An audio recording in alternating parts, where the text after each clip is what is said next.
Hi, welcome back to the Fastball Profits. This is our Week 7 waiver wire video. Thanks for watching, subscribing. We appreciate that. It's Sunday night. All the games are done except for the Monday night game at this point. So we're looking ahead to guys that maybe you should consider next week, whether you have had injuries or bye weeks this week. You got Green Bay, Oakland, Pittsburgh, and Seattle on a bye. That's our biggest bye week yet. Now, one of the things that we always mention in the video, if you watch our videos, you know that we say it all the time, but if you're new to the site, we're going to give you a lot of different names that aren't necessarily readily available. A lot of these names might not necessarily be 90% available, and here's why we do that. We could give you a guy that's readily available, but there's going to be a risk there. I'd rather give you multiple names that are less available, but guys that we know that you can trust if you need to pick a guy up there. We also mentioned you need to contextualize this information. Not every site is the same. Every site's different. Scoring, bench depth, things like that, so you need to flex it a bit. And then the final thing we want to mention is we're partnershiping with Thrive Fantasy out there. And so if you've done daily fantasy, check it out. It's like something you've never done before. It's different than any other daily fantasy out there, so give it a try. And if you've never done daily fantasy, I'd encourage you to check it out. Let's get to our first guy that we think you should consider for picking up this week. So we got Andy Dalton out there, 25% available. He plays Kansas City. Now, I had my notes here. This would be a high-scoring game. They allow the fourth most points to quarterbacks, and that was before facing Brady Sunday night. Now, tonight's game, Vegas had predicted about 59 points as the over-under, went out and they had 83. And so I think this game is going to be a high-scoring game. Now, if you take away the Carolina game from Dalton there, he's been pretty effective this year. He's had, minus that game, 12 touchdown passes to only 3 interceptions. Even with it, he still had 14 touchdown passes and only 7 interceptions. He's got good weapons there. You got Green, Boyd, Mixon's got good hands out of the backfield. Now, heading into Week 6, Cincinnati was 4th in the NFL with scoring, and Kansas City was 2nd. So I think this is a game that's going to be a lot of balls thrown in the air, going to be a lot of points put on the board. I think Andy Dalton is a fairly safe play out there that you can pick up if you're guys on a bye or if you're in a 2-quarterback league, whatever it might be. I think you should really consider Andy Dalton. Another guy out there you need to consider is Jameis Winston, who's 42% available. I don't understand why this guy's almost out there in half of the leagues. He's not somebody you need to pick up as a week-to-week play. This guy's legitimately going to be a top 10 quarterback going forward. Now, this week he plays Cleveland. I'll say this about Cleveland. Cleveland has a lot of issues, but the one area where they have strength is on defense. In fact, they allow the 5th fewest points to quarterbacks. I think with that said, I think he's a guy that you still need to consider.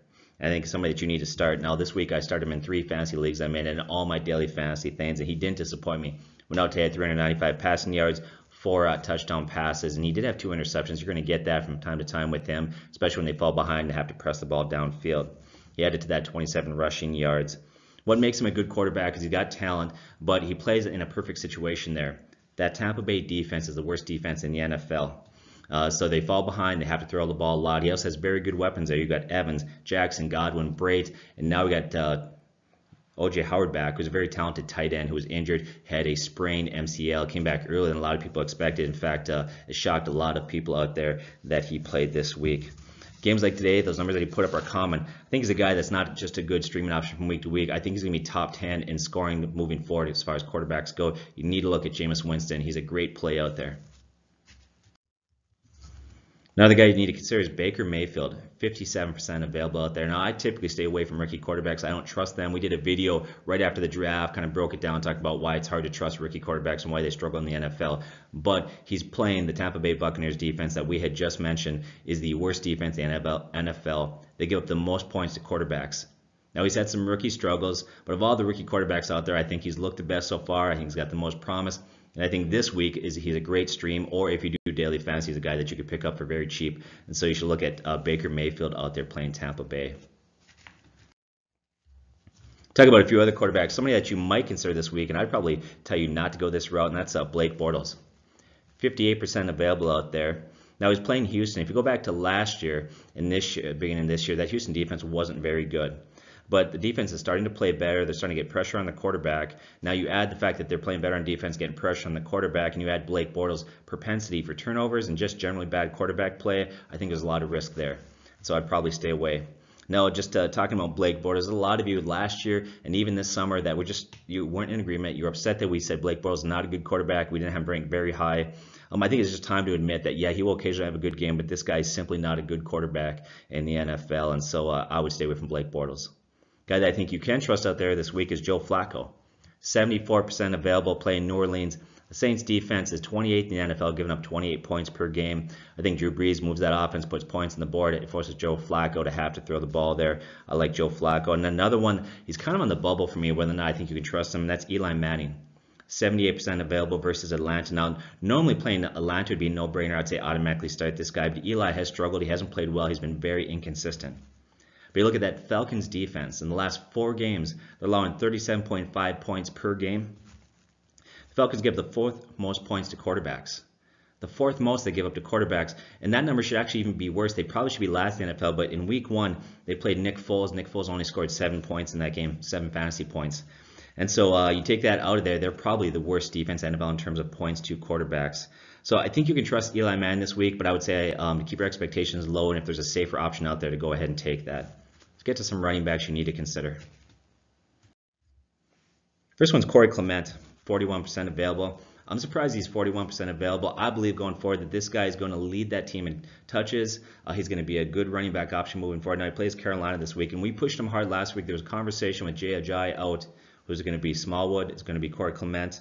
I said I think it's going to be Corey Clement. I think he's going to be the better running back. He's going to get more touches. Now, in week 1, he was out-touched by Smallwood. But if you watch the game, you look at the stats, it was very clear that the better running back out there was Corey Clement by far. He had 11 carries for 43 yards. He had 3 catches for 26 yards and a touchdown. Smallwood had 18 carries for 51 yards. That's 2.8 yards per carry, much worse than Corey Clement's 3.8, and he had 0 catches there in the passing game. If you look back to last season and this season, the one thing you know, Corey Clement's very good in the passing game. He's got good hands. His yards per carry much better. He's a bigger, more physical back as far as his size than Smallwood. I think in most leagues, depending upon your league size and the matchup that week, I think that Corey Clement is going to be your running back 2 moving forward in most leagues. You got to pick this guy up. Tariq Cohen, 25% available in leagues out there, plays New England next week. So the Patriots are playing a good Chicago Bears defense, although that Bears defense let a lot of people down this week versus Miami. The Patriots are going to put points on the board versus the Bears. Mitch Trubisky is going to need to throw, and his best weapon has been Tariq Cohen, especially if you're in a PPR league. If you're in a PPR league, you need to seriously consider picking this guy up. So today he contributed 31 yards and a touchdown on 5 carries while adding 7 catches for 90 yards on 9 targets. The week before, he had 13 carries for 53 yards, 7 catches for 120 receiving yards, and a touchdown. Now on this team, Jordan Howard's easily going to lead the team in carries. He's a big physical back. He's going to get a lot of those carries. But he's been somewhat ineffective this year. In fact, if you look at today's game, Jordan Howard had 2 long runs in overtime that if you took those away, he had a terrible day. Those 2 long runs actually redeemed his day and gave him decent numbers there. Tariq Cohen, because of his ability, he's better in space, he's quick, he's got great hands, he's elusive, he's a good fit for Nagy's offense there. That moving forward weekly, he's a running back 2 or a flex play if you're in PPR league scoring. So you need to pick this guy up. DAndre Foreman, running back for the Texans, 76% available out there. Now, you need to pick this guy up. I wouldn't trust starting him this week. He plays Jacksonville, assuming he gets active and he comes back. He hurt his Achilles, and he was on the PUP list. I think we need to have him come back for a week. We need to make sure he's healthy, get in playing shape, see his workload. I think that the Texans aren't going to throw him out and just give him 20 carries a game. That's not going to happen. But he's a guy that you need to stash. He's outplayed Miller last 2 years. Or I should say last year. He hasn't been back this year. He's definitely the bigger, more physical back. He's 6'1", 235. He's got good hands. He runs hard. Miller went out today. Miller had another bad day. 15 carries, 46 yards, 3.1 yards per carry. His production just continued to drop weekly there. Now, if you look back to last year, Foreman was really starting to get comfortable in the NFL. He was starting to look good before he hurt his Achilles when out for the season. In fact, in his final game before the injury, he had a huge game. He had 10 carries, 65 yards with 2 touchdowns. He had 3 catches and 15 yards. If you watch games last year, if you look at game film at all, between him and Miller, Foreman just simply looked like a better back. He was more physical. He ran with more jump and step. He was breaking tackles. He was just simply the better back. If you look at Miller, he's had a steady statistical decline going back to 2014. In that year, his yards per carry of 5.1, dropped to 4.5 to 4.0, and then last year was 3.7, and this year he just continued the decline there. And so for a lot of you that are scrambling for running backs out there that are desperate to figure out what you're going to do, this is a guy that you could pick up. I think in a few weeks, you can start him as a running back 2-3, depending on your league size. If you're in a dynasty league, he's a great pickup. So DAndre Foreman. Marlon Mack is another one I want to look at there real quick. He is 74% available out there. He returned from injury today and he had a solid line. He had 12 carries for 86 yards. So is he somebody that you should consider? Well, I'll say this. Right now, there's a lot of fantasy owners that are scrambling to find starting running backs out there. So anybody who's potentially a starting back on an NFL team is somebody that we need to take notice and automatically makes him relevant. This week is not a good matchup for him, though. He plays Buffalo. The Bills are not a good team, but their defense is very good. In fact, that defense is very underrated. Another concern I have about Marlon Mack, why I think you should pick him up and put him on your bench, but you need to be careful about thinking he's a guy that you can trust moving forward as one of your starting backs, is he struggles to stay healthy.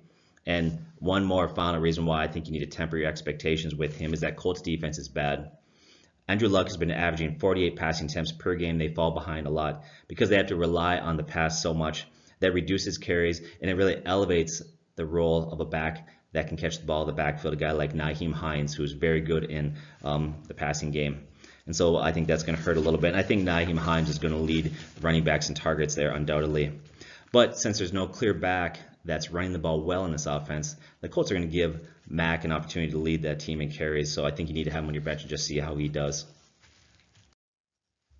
Let's look at some other backs out there. Let's look at Peyton Barber, who's 68% available. Plays Cleveland next week. So after 4 weeks of struggling, 3.0 yards per carry, he was very ineffective, just handing around the ball well. Today he goes out and he has 13 carries, 82 yards, 6.3 yards per carry. He also has 4 catches and a touchdown.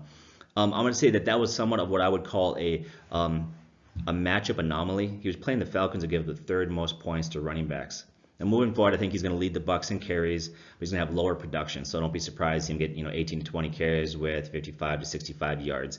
Decent day, but not great. I think another thing that hurts him quite a bit is that Tampa Bay's defense is bad. They give up a lot of points. They fall behind. It's going to reduce the carries. He's not that good he's not that good as far as catching the ball at the backfield. Doesn't have great hands. Not very effective in the passing game. And so he's not a guy that I rely on. But with so many owners out there scrambling right now for starting backs, he's worth a consideration. Then you have Latavius Murray. So Latavius Murray goes out today, has a huge day. 25 carries, 155 yards, and a touchdown. He's 52% available out there. Now he's going to play the Jets next week. Now, what should we think with this? Well, one, he's had 4 consecutive years of a statistical decline. And today what he did, had a great game, undoubtedly. I'm glad he did well. I'm glad my Vikings won, but it's against the worst rush defense in the NFL. The Cardinals are terrible against the run, and so I think we have to be careful before we get too excited there and assume Latavius Murray is going to be a viable option. Now Cook all week long, Delvin Cook, all reports were he looked good, had full practice, he was ready to go, but then today during the warm-ups, something happened, and he didn't show enough to the coaching staff to feel like he was ready to go. I don't think he had a setback, though, which tells me that Delvin Cook is this close to playing. Most likely he will be active next week, and when he does, Murray's value plummets. Not only his value plummet, but if you take away this game, there's been a number of weeks where experts, because Dalvin Cook was out, so Latavius Murray is a guy that you could play. He's got a good matchup, and yet week in and week out, he just really struggles. So for me, Latavius Murray is a handcuff if I own Cook that you could play if Cook is out, but don't get too excited about the numbers that he put up today. And there's Frank Gore out there. So you look at Kenyon Drake. Kenyon Drake's actually played better the last few weeks. He's running better. He's running harder, but he had a goal line fumble today that almost cost them the game. They ended up winning it anyways, but it obviously was a major black eye in terms of his day there. And then Frank Gore is really the ageless wonder. He's not great in terms of he's not the guy he was in his 20s. He doesn't have a lot of speed, but he runs hard, he runs physical, and he's consistent out there. So he's a guy that always has a safe floor but a low ceiling. And then Alfred Morris. Plays in tomorrow night's game. He's 38% available. So watch Monday night's game to check out his usage, his effectiveness, and of course make sure he doesn't get injured there. A couple guys you need to consider out there now. These are running backs that you only need to consider if you're in PPR league scoring. If you're not, if you're in standard, then I wouldn't pay a whole lot of attention to these guys. But one of them is Duke Johnson. Duke Johnson has been, for years, got great hands on the backfoot. He's a running back who's had some good numbers as far as catches go. First few games this year, they didn't use him too much, but I noticed that the Browns are getting him more active, more involved in the passing game there. Another guy is Austin Eckler. Austin Eckler is 30% available. He plays the Texans. You got Javarius Allen, who's 35% available versus New Orleans. I think he's going to get a lot of passes out the back, but I think they're going to fall behind, have to throw the ball quite a bit there. And then Bilal Paul is 37% available. Now, he plays Minnesota. That's not a great matchup for him. Isaiah Crowell has had some knee issues, missed some practice this week. There's question as whether or not he could play this week, and he did go out there. He did play. It wasn't overly effective, but if he misses any time, Paul's value shoots up considerably. Now, and these are some final guys that aren't necessarily PPR. You could play them in whatever league that you're in.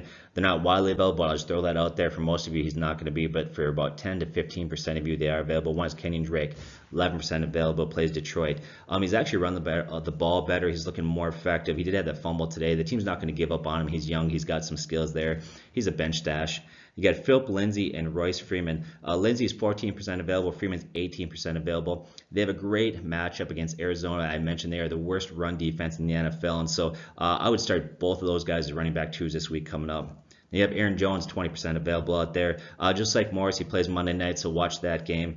Just see how he does. Make sure he doesn't get injured. Check out his volume, things like that. And then there's Kerryon Johnson, the running back for the Lions, 70% available. Next week he plays Miami. Miami gives up the 6th most points to running backs. Get to some wide receivers. So before we get into the wide receivers, I would say to monitor Cooper Kupp, by the way. I think about injuries this weekend. He looked like he left, had a season-ending injury. It appeared he did come back in the game, so that's good news. But he did have a stiff knee, ended up leaving the game again. I think he's probably going to be fine. Maybe he might miss a game or two. We'll have to watch the injury reports this week and see how he does. The guy that you want to consider picking up there is Christian Kirk, wide receiver of the Cards. 86% available out there. This week he plays Denver. That's not a good matchup for him per se. But I'm going to say this. If you're in a dynasty league, you've got to own this guy. He's a must-add. Now, he's not a guy that I would call your wide receiver 1, 2, or 3, but he's got a lot of talent. He's got a lot of potential. I think his roles will continue to grow. He's a guy that we have mentioned many times in our videos who's been drawing comparisons to Odell Beckham. In terms of his quickness, his hands, we did an analytics breakdown and a sleeper video coming out of college, like why this guy was being overlooked and how he's got a lot of potential there. So if you want to watch that video, it's one of our sleeper videos. We explain why we love Christian Kirk. We loved him in the preseason. He just continued to show more and more value. Last week he had 3 catches, 85 yards, and a touchdown. This week he goes out 6 catches, 77 yards. 3 of the last 4 games, he's averaged over 84 yards per game.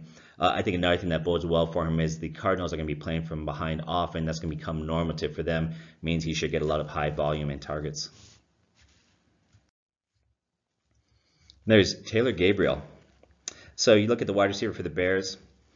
He's 78% available, and a lot of people thought that Miller was going to be the number 2 wide receiver there. Clearly, he's taken a back seat to Gabriel in this one, who in back-to-back weeks had over 100 yards receiving. During that time, he's also had 12 targets and 12 catches in 2 weeks. Now he's averaging 6.8 targets per game. That's gone up slightly last few games. But looks like he's becoming a viable option there. Now next week they play New England, and that's going to be a higher scoring game. So I think that they'll have to throw the ball quite a bit in that one. They have Albert Wilson. 91% available, wide receiver for Miami. A lot of people view this guy kind of as a speedster, a slot receiver. He's using gadget plays, bubble screens, things like that. But they're using more and more in this offense. He's becoming a viable fantasy wide receiver in that offense, somebody you can consider. Today goes out, he has 6 catches, 155 yards, and 2 touchdowns. Got 4 touchdowns on the year. His targets aren't high. If you look at the first 3 games, he was only averaging 3.67 targets per game, but the last 3, that's increased to 7 targets per game. But you're looking at Kenny Stills' role has decreased. Parker is useless, and Amendola has a limited ceiling. So if you look at this guy, he's going to run hot or cold at times, but in deeper leagues, I think he's worth a stash, and you could start him based on matchups from week to week. There's Michael Crabtree. I'm not a big fan of Michael Crabtree. I was down on him this year, but I think he's got a beautiful matchup this week.